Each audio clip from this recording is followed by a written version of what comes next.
राज्यसभा के एक चुनाव ने हिमाचल जो राज्य है उसको हिला कर रख दिया है। राज्यसभा चुनाव के दौरान जो गड़बड़ी हुई, जो भूकंप आया, उसके झटके अभी भी लगातार आते चले जा रहे हैं। और जाहिर सी बात है कि भूकंप का केंद्र जो था वो कांग्रेस में बना था और कांग्रेस में अभी तक जो दरारें हैं, जो भूकंप के झटके हैं, वो लगातार आते चले जा रहे हैं। और कांग्रेस के भीतर कोई भी ऐसी मैनेजमेंट होती नहीं दिखाई दे रही है जिससे ये कहें कि पॉलिटिकल डिजास्टर जो हुआ है उसके लिए कोई काम हो रहा है। अभिवादन स्वीकार करें, मैं उदय पठानिया। आज की बात लीजिए। आज हमीरपुर से दोबारा टिकट हासिल करने में कामयाब रहे अनुराग ठाकुर हिमाचल पहुंच गए। गगल एयरपोर्ट पर उनका स्वागत हुआ और बीजेपी जिस कल्चर के लिए पहचानी जाती है, जिसकी पहचान है, यानी पूरा पंप एंड शो, वो वहां पर देखने को मिला। कार्यकर्ताओं की भी एक तगड़ी भीड़ वहां पर थी, ढोल बाजा सब कुछ था और आतिशबाजी का दौर भी वहां पर हुआ। और दूसरी तरफ शिमला संसदीय क्षेत्र में भी सुरेश कश्यप का नाम जो है वो अब फाइनल हो गया है। यानी कुल 4 लोकसभा सीटों में से 2 सीटें डिक्लेयर करके भाजपा ने अपनी जो एक मानसिक तौर पर दबाव बनाने की बढ़त है वो बना ली है। अगर दूसरी तरफ इसी तरीके से देखा जाए तो कांग्रेस बिल्कुल बैकफुट तो छोड़िए, किसी बॉर्डर पर भी खड़ी होती हुई नजर नहीं आ रही है। वजह यही है जो मैंने पहले जिक्र किया, यानी राज्यसभा चुनाव के दौरान आया हुआ सियासी भूकंप।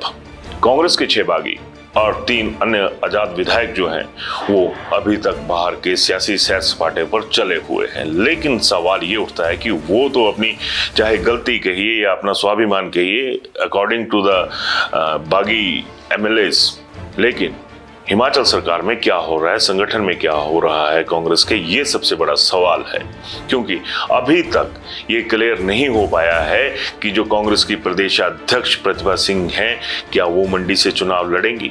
यहाँ पर कांग्रेस का हाईकमान भी कहीं ना कहीं कटघरे में खड़ा होता हुआ नजर आ रहा है। क्योंकि अगर भाजपा की बात करें तो उसने जो अपने निवर्तमान सांसद हैं 2, सुरेश कश्यप और अनुराग ठाकुर, उन दोनों का नाम जो है वो फाइनल करके सुर्खियों में ला दिया है। लेकिन कांग्रेस के भीतर आलम देखिए क्या है कि प्रतिभा सिंह, जो कि कांग्रेस की प्रदेश अध्यक्ष भी हैं और मौजूदा दौर में मंडी की सांसद भी हैं, उनका नाम अभी तक डिक्लेयर नहीं हो रहा है। कांग्रेस की भी 2 लिस्ट आ चुकी हैं। तो ऐसे में यह सवाल बहुत बड़ा बन जाता है, क्या कांग्रेस हाईकमान को प्रतिभा सिंह पर भरोसा नहीं है या फिर प्रतिभा सिंह खुद चुनाव लड़ने के लिए तैयार नहीं है।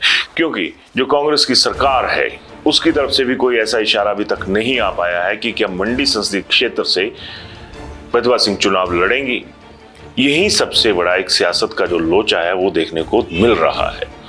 कांगड़ा संसदीय क्षेत्र की बात करें तो यहां पर भी कांग्रेस के लिए कोई नेता सामने आने के लिए तैयार नहीं है। सबसे पहले रघुवीर सिंह बाली, उनका नाम उभार में आया था, लेकिन आरएस बाली ने अपनी एक जनसभा के भीतर ही मुख्यमंत्री के सामने यह ऐलान कर दिया कि नगरोटा बगुआ की जनता नहीं चाहती है कि वह लोकसभा का चुनाव लड़े, उन्हें अपने ही हलके में रहने दिया जाए।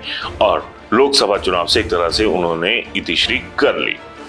इसी तरह से बकाया हमीरपुर, जो कि बहुत अहम है सियासत के लिहाज से भी और कांग्रेस के लिहाज से भी और कांग्रेस हाईकमान के लिहाज से भी, उस लोकसभा क्षेत्र में अभी तक कोई नाम तक नहीं है कि वहां से अगर कोई चुनाव लड़ता है तो वो कौन होगा। शिमला संसदीय क्षेत्र, जहां पर बहुतायत में जो कद्दावर मंत्री हैं, जो कद भरे एक तरह से कहा जा सकता है कि पद सबसे ज्यादा सरकार में बटे हैं, उस शिमला संसदीय क्षेत्र में भी कांग्रेस का कोई कैंडिडेट अभी तक सामने नहीं आ पाया है। यानी इन 4 लोकसभा क्षेत्रों में हाल फिलहाल तो जो कांग्रेस की कवायद है उससे यही नजर आ रहा है कि कांग्रेस इन 4 लोकसभा क्षेत्रों में चारों खाने चित चल रही है। चित से याद आया, चित और पट का खेल। कांग्रेस का सिक्का एक तरह से खड़ा है, ना वो चित की तरफ है, ना पट की तरफ है, ना हेड की तरफ है, ना टेल की तरफ है।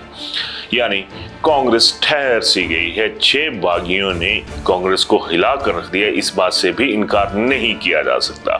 वहीं अगर मैं बीजेपी की बात करूं तो यहां पर भी मंडी और कांगड़ा दोनों संसदीय क्षेत्रों की जो टिकटें हैं वो लटक गई हैं। जब कोई भी मसला लटकता है तो अटकलें बहुत ज्यादा हो जाती हैं। अभी कई तरह की अटकलें चली हुई हैं। अगर कांगड़ा संसदीय क्षेत्र की बात करूं तो यहां पर यह कहा जा रहा है कि हो सकता है कल को सुधीर शर्मा को यहां से लोकसभा की टिकट दे दी जाए। लेकिन दूसरी तरफ ये भी चला हुआ है कि क्या भाजपा पुराने ट्रेंड को छोड़कर किसी नए ट्रेंड पर खेल खेलने जा रही है। क्या भाजपा एक तरह से अपने जो पुराने उम्मीदवार हैं या जो लिस्ट में थे उनको इग्नोर करके कोई नया उम्मीदवार लाने जा रही है? बिल्कुल। तो यहाँ पर खबर ये भी आ रही है कि कांगड़ा संसदीय क्षेत्र में बकाया तमाम नेताओं को एक तरह से हाशिए पर रखकर एक ऐसी ब्राह्मण महिला कैंडिडेट आगे आ चुकी हैं जिन्हें आज तक शायद ही भाजपा में किसी ने देखा हो या किसी कार्यक्रम में देखा हो, तो नाम उनका भी चल रहा है। लेकिन सवाल ये भी उठता है कि क्या जो ये बागी विधायक हैं कांग्रेस के, इन्होंने भाजपा की जमीन भी हिलाकर रख दी है, ठीक उसी तरह से जिस तरह से कांग्रेस की जमीन हिली हुई है। मंडी संसदीय क्षेत्र की बात करें तो वहां पर भी पहले आप दिल्ली जाइए, आप दिल्ली जाइए जैसी जो बातें हैं वो सामने आ रही हैं। सियासत है, इसमें कई कयास लगते हैं। एक कयास तो यहां तक भी लग रहा है और अभी तक चल रहा है कि जो जिस तरह से कांग्रेस में एक दूसरे को हाशिए पर धकेलने की कोशिशें चल रही हैं, क्या उन परिस्थितियों में देर सवेर प्रतिभा सिंह भाजपा का दामन थाम सकती हैं? ये वजह इसलिए क्योंकि जो माहौल अभी तक बना हुआ है उसमें कोई भी ताल ठोंक कर ये नहीं कह रहा है कि मंडी से फलां व्यक्ति चुनाव लड़ेगा। हालांकि यहां से जयराम ठाकुर का नाम भी भाजपा का एक बड़ा तबका ले रहा है। और हैरानी की बात देखिए, जयराम ठाकुर को दिल्ली धकेलने में बड़े स्तर के नेता हों ना हों, लेकिन कांगड़ा संसदीय क्षेत्र के बहुत सारे ऐसे नेता हैं जो ये चाहते हैं कि जो मंडी के सरदार हैं वो अब असरदार ना रहें और वो दिल्ली का रुख कर लें। तो जितनी बातें हैं उतनी ही उलझने हैं, और उलझनों के बिना सियासत हो तो वो सियासत भी क्या हुई। खैर, अभी तो मसला ये भी है कि जो 6 बागी विधायक जिनका मसला अभी सुप्रीम कोर्ट में लंबित है, उनका अगला स्टेप क्या होगा।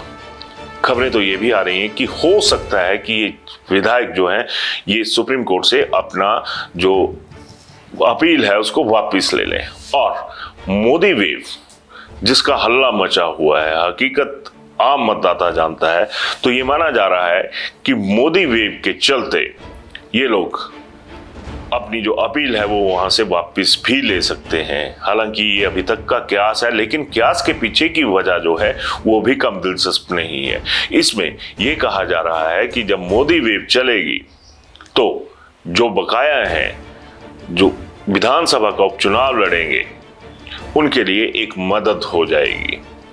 क्योंकि जब बात चलेगी तो बात यह भी चलेगी कि अगर बीजेपी की टिकट पे ये लोग जीत जाते हैं और थोड़ा सा कोई और उल्टा हेरफेर हो जाता है तो डबल इंजन की सरकार जो है वो हिमाचल में दोबारा आ सकती है। तो कहने के लिए बहुत सारी बातें हैं, लेकिन खतरा दोनों तरफ बरकरार है, धड़कनें बढ़ी हुई हैं। राज्यसभा चुनाव के दौरान आए भूकंप के बाद अभी भी घबराहट का माहौल दोनों दलों में बना हुआ है। इस मुद्दे पर अपनी राय जरूर दीजिएगा। धन्यवाद। शिमला होटल, घर के बाहर घर जैसा अपनापन। अपने वेकेशंस को सुनहरी यादों में पिरोएं शिमला होटल के साथ। राजसी वैभव और राजस्थानी आव भगत जो देगी आपको एक रॉयल फील। हिमाचल वासियों के लिए जयपुर में ठहरने का अपना hotel Shimla hotel. Heritage above 1, हवा महल रोड, चांदी की टकसाल, जयपुर।